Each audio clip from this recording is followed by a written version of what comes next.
love to hear some of George's stories and get a little bit of his wisdom too. He's been around a long time, man. Done an amazing job. I'll share one of my first years in the league. I was up in Mount Tremblant at our broadcast meetings, and there was some local bar. It was called La Puck. Yeah. And I was so, I mean, I got this job. Ironically. I had to be 24, 25. That's amazing, Tripper, by the way.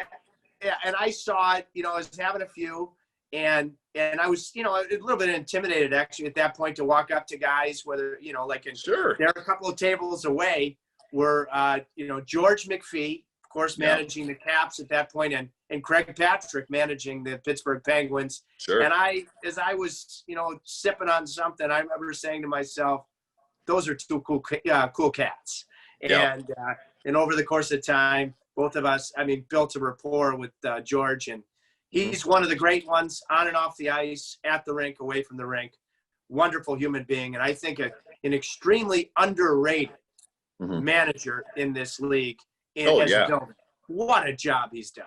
Yeah, amazing job. And you know what I liked about George and I love about him is the fact that, as we've had these conversations, there have been some people that have been on the cutting edge of open-mindedness. And, we talked about this earlier in the show here. The great Glenn Sather, for me, was always on that cutting edge. You look at his Oilers teams, they were always multinational, multicultural, different parts of the color wheel would represent the players.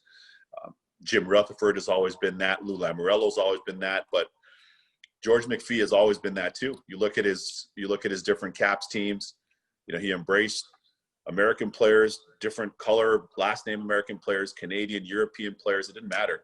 And the same thing for Vegas. You look at their roster now. So he's always had that worldliness about him, and certainly being a black person and a black man, I really respect that about him a lot. He's had that open-mindedness, and that goes a long way for sure.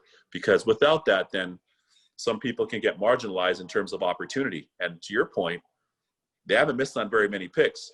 But imagine if they didn't have that open-mindedness, maybe some of those picks they miss on.